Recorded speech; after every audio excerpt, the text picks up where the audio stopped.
Okay, interview कैसे हो गया सर आपका? बढ़िया था, मेरा इंटरव्यू तो अच्छा था। Okay okay.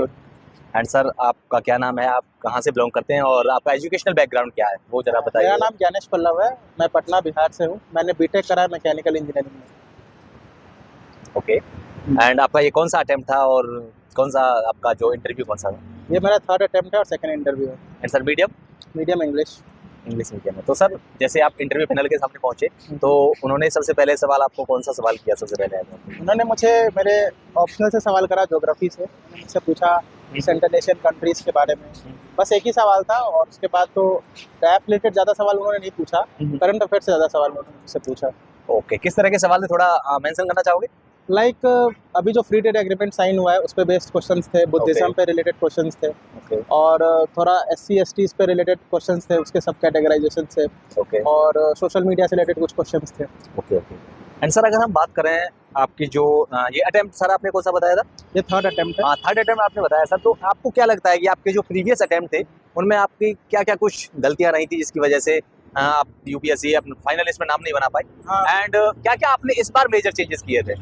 जैसे मैंने पिछले बार मेरे मेंस में उतने अच्छे मार्क्स नहीं आए थे, तो मैंने एनालाइज किया कि कहाँ पे मेरा किस सब्जेक्ट में मुझे रिक्वायरमेंट और पढ़ने की। Okay. तो उस हिसाब से मैंने उस चीज़ों पे फोकस किया, उन सब्जेक्ट्स पे फोकस किया और होप इस बार अच्छे मार्क्स आएंगे उन सब्जेक्ट्स में, तो Yes, sir. Overall Yeah, marks improve हो। ओके, आई विश कि आपके अच्छे मार्क्स आए और आप फाइनल लिस्ट में नाम बनाएं। Thank you. एंड सर अगर बात करें हम प्रीलिम्स के लिए तो प्रीलिम्स में आपने किस तरह की स्ट्रैटेजी आपने फॉलो करी थी GS के लिए और CSET के लिए?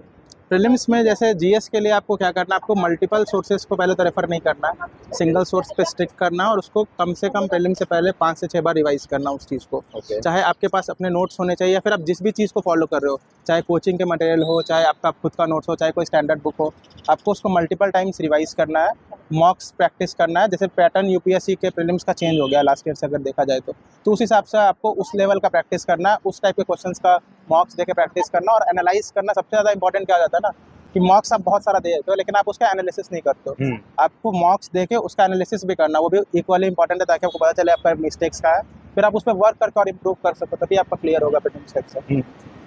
एंड सर अगर हम बात करें आपकी जो ये इस बार जो CSET में, क्योंकि CSET वाला जो पोर्शन होता है CSET एक्चुअली में बहुत ही ज़्यादा डायनेमिक होता जा रहा है और मतलब इस तरह के सवाल आ रहे हैं कि बहुत सारे कैंडिडेट जो है CSET को क्रैक नहीं कर पाते हैं कई बार। तो आपकी CSET के लिए क्या स्ट्रेटजी रही थी, पर्टिकुलरली कोई टॉपिक्स जिनसे लगता हो कि नहीं अगर इनको कर ले जाए एक बंदा तो वो जो है CSET को क्लियर कर लेगा? देखिए मुझे ऐसा लगता है कि CSET में लाइक 80 क्वेश्चन आते हैं, उसमें 30-35 क्वेश्चन आपके इंग्लिश से रहते हैं, ठीक है। वो कोई भी बंदा कर सकता है, अगर आपको CSET में सिर्फ क्वालिफाई करना है, 33% मार्क्स लाने हैं। अगर आप इंग्लिश भी बहुत हद तक सही से कर देते हो तो आपका CSET क्लियर हो जाएगा। इस बार के CSET में हाँ मैं मानता हूँ कि क्वेश्चंस थोड़े टफ आए थे लेकिन डुएबल थे, मतलब इंग्लिश के क्वेश्चंस तो डुएबल थे, उसका पैटर्न चेंज नहीं हुआ था। और रीजनिंग और मैथ्स के भी ऐसे ऐसे क्वेश्चंस थे कुछ जो डुएबल थे, ऐसा नहीं था कि सब कुछ टफ था, कुछ क्वेश्चंस टफर साइड पे था जिसकी वजह से लोगों को प्रॉब्लम हुआ। लेकिन आप बेसिक रीजनिंग आपका अगर अच्छे से हो, बेसिक जैसे टॉपिक्स होते हैं परसेंटेज, एवरेज, ये सब टॉपिक्स पे अगर आप अच्छे से पढ़ लो तो आपके आराम से ये मतलब CSET क्लियर हो सकता है। सर क्या कहेंगे कि जो बच्चा बिल्कुल भी नहीं जानता है कुछ भी UPSC के बारे में और वो तैयारी करना चाहता है उसको क्या एडवाइस देना चाहेंगे आप? उनको कहाँ से तैयारी शुरू करनी चाहिए और किस तरह से उनको जो हमारा सिलेबस होता है उसको डिकोड किया जाए? नहीं, आपको अगर शुरू से प्रिपरेशन करना तो सबसे पहले आपको सिलेबस ही देखना पड़ेगा, क्या सिलेबस है। सिलेबस आपके पास होना चाहिए, आपके पास PYQs होने चाहिए और आपको सबसे पहले आपको ऑप्शनल डिसाइड करना होता है कि आपको क्या करना है, ठीक है। तो आपको क्या ऑप्शनल लेना है ये आपके इंटरेस्ट पे ज़्यादा डिपेंड करता है रादर देन किसी और चीज़ पे। आप किसी भी ऑप्शनल को लो, उसको पढ़ के देखो कि हाँ आपका इंटरेस्ट आ रहा है। अगर इंटरेस्ट आ रहा है तो आप डेफिनेटली उस चीज़ को पढ़ पाओगे, फिर आप उस पर अपना जो भी प्रिपरेशन है उसका डिटेल सिलेबस रहता है उसको पढ़ो। GS के लिए स्टैंडर्ड बुक्स होते हैं, जैसे मॉडर्न हिस्ट्री के लिए स्पेक्ट्रम हो गया, लक्ष्मीकांत हो गया, इन सबको पढ़ के आपको एनालाइज करना। सिर्फ पढ़ने से काम नहीं चलेगा, आप कम से कम 3 से 4 बार इन सब बुक्स को पढ़ना है। आपको अपना नोट्स बनाना उस बुक्स का और उसके बाद नोट्स अगर नहीं बनाते हो तो बुक्स में मार्क करते हो तो वो भी चलेगा, ठीक है। लेकिन आपको उस चीज़ को मल्टीपल टाइम्स रिवाइज करना वो बहुत ज़्यादा ज़रूरी हो जाता है क्लियर करने के लिए एग्जाम। आपका उससे कॉन्सेप्चुअल क्लैरिटी बिल्ड होगा जो कि इस एग्जाम में टेस्ट होता है। सर बहुत सारे स्टूडेंट्स जो कैंडिडेट हैं वो ऐसे हैं जो अपने बहुत ही गरीब फैमिली से आते हैं और कोचिंग नहीं ले सकते क्योंकि कोचिंग की जो फीस बहुत ज़्यादा होती है।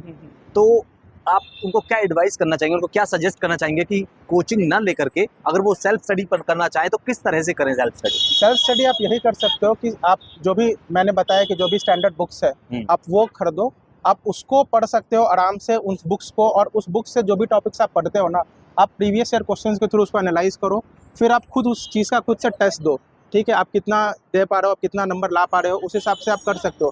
कोचिंग ऑल्दो कर सकते हैं, लेकिन अगर वो नहीं अफोर्ड कर सकते तो डुएबल है वो खुद से भी। अगर आप मेहनत करोगे PYQs पे और स्टैंडर्ड बुक्स पढ़ोगे, रिवाइज करोगे, तो वो डुएबल है। वो सर मेंस में अगर बात करें हम, जो GS 1 2 3 4, क्या स्ट्रेटजी होनी चाहिए? क्या अलग अलग स्ट्रेटजी होनी चाहिए चारों सब पेपर्स के लिए, या फिर एक ही तरह का फ्लो होना चाहिए स्ट्रेटजी का? देखिए, स्ट्रैटेजी हर एक पेपर, हर एक जो मेंस है स्पेसिफिकली, उसका हर एक GS का सिलेबस एकदम वेल डिफाइंड है, ठीक है। चाहे आप GS 1 2 3 4 कुछ भी ले लो, हर एक का वेल डिफाइंड है। और क्वेश्चंस भी बहुत डाइवर्स नहीं आते हैं। जो जहाँ तक मेंस का बात है, आपको हर एक टॉपिक पे जितने भी उसमें टॉपिक्स दिए हैं, अगर आपके पास उसका प्रिसाइज नोट्स बना हुआ है और आप उसको रिवाइज करते हो, साथ में आंसर राइटिंग प्रैक्टिस करते हो, तो आप मेंस भी बहुत इजीली क्रैक कर सकते हो। It will not be tough. एक और चीज़ सर, NCERTs का बहुत ज़्यादा कन्फ्यूजन रहता है कुछ स्टूडेंट्स को। सोचते हैं कि NCERTs को पढ़ें या ना पढ़ें, क्योंकि उनको लगता है कि NCERTs को पढ़ने पर हमें स्टैंडर्ड बुक्स भी पढ़नी पड़ेंगी, तो वो डायरेक्टली स्टैंडर्ड बुक्स को उठा लेते हैं। तो क्या कहना चाहेंगे आप, क्या NCERTs पढ़ना जरूरी है? नहीं, देखिए, वो हर एक कैंडिडेट के लिए अलग अलग होता है, ठीक है। अगर आपका कुछ भी बेस नहीं है, आप कुछ भी बैकग्राउंड आपका वैसा नहीं है, आप कुछ भी नहीं जानते हो, तो आप NCERTs एक बार सिर्फ रीड कर सकते हो। आपको ऐसा उसमें कुछ मार्क नहीं करना है, कुछ नोट्स नहीं बनाना, आप एक बार रीड कर सकते हो NCERTs बुक को। उसके बाद आप जो भी नॉर्मल बुक्स होती है हर एक की अलग अलग, उसको उठा सकते हो। रीड करना नहीं करना वो इंटायरली उनके ऊपर डिपेंड करता है। वो चाहे तो नॉर्मल बुक से भी सब कुछ कर सकते हैं, और NCERTs पढ़ लेंगे तो बस एक वो बेस तैयार हो जाता है ना। एक होता है ना, बेस अगर रहेगा तो आप उस पर बिल्डअप कर पाओगे। वो इंटायरली हर कैंडिडेट्स के लिए अलग अलग होता है। तो क्या लगता है आपको, एक कैंडिडेट जो बच्चा तैयारी करना चाहता है, उसको ग्रेजुएशन के बाद तैयारी करनी चाहिए, या ग्रेजुएशन की स्टार्टिंग में तैयारी करना चाहिए? 11वीं 12वीं से बहुत सारे माँ बाप होते हैं, वो सोचते हैं कि हमारा बच्चा IAS बन जाए, तो वो 11वीं 12वीं से ही बच्चे को पुश करना लगते हैं और उसको प्रेशराइज करने शुरू कर देते हैं। तो क्या लगता है आपको, कहाँ से शुरू करना चाहिए? मेरे हिसाब से तो 11वीं 12वीं में सच कुछ ऐसा रोल नहीं है, और ग्रेजुएशन में भी उनको अपना ग्रेजुएशन सब्जेक्ट्स पे ज़्यादा ध्यान देना चाहिए, रेदर देन इधर उधर और चीज़ों का प्रिपरेशन करना। अगर उसको उनको शुरू से ऐसा है कि UPSC का ही प्रिपरेशन करना है, तो वो ग्रेजुएशन में भी उन सब्जेक्ट्स को लेकर, जैसे आर्ट्स वगैरह हो गया जिसमें ज्योग्राफी ऑप्शनल या फिर ऐसे ऑप्शनल लेके वो लोग प्रिपेयर कर सकते हैं। लेकिन अगर कोई टेक्नोलॉजी बैकग्राउंड का, तो उनको पहले अपना ग्रेजुएशन पे ध्यान देना चाहिए। उसके बाद मतलब एनफ टाइम होता है कि आप कर सकते हो वो चीज़ को। इनका सिलेबस इतना डिफाइंड है, और कोई अच्छे से अगर स्ट्रेटेजी बना के करता है वो चीज़ को, तो वो कर सकता है। सर लास्ट सवाल, जो 2024 में अटेम्प्ट ले रहे हैं इस बार जो कैंडिडेट, क्या कहना चाहेंगे इस छोटे से पीरियड में, अभी क्योंकि बहुत कम टाइम बचा है, क्या करना चाहिए क्या नहीं करना चाहिए? बस उनके पास जो उनका मटेरियल वो फॉलो कर रहे हैं, उनको रिवाइज करें मल्टीपल टाइम्स जितना वो कर सकते हैं। दूसरा कि वो मॉक्स प्रैक्टिस करें, मॉक्स दे के उसको एनालाइज करें, वो बहुत बड़ा चीज़ होगा एनालाइज करना मॉक्स को। और फिर बस ये रिवाइज करके और अपने अंदर एक कॉन्फिडेंस रख के एग्जाम हॉल में जाए कि yes they can do it, they have seen previous year question, देख चुके वो लोग कैसा आता है कैसा नहीं आता है, पैटर्न से वेल वर्स्ड है। मोस्ट प्रोबेबली नेक्स्ट ईयर भी ऐसा ही पैटर्न रिपीट होगा। अपने ऊपर कॉन्फिडेंस रखें और एग्जाम दे, और डेफिनेटली उनका भी क्लियर होगा।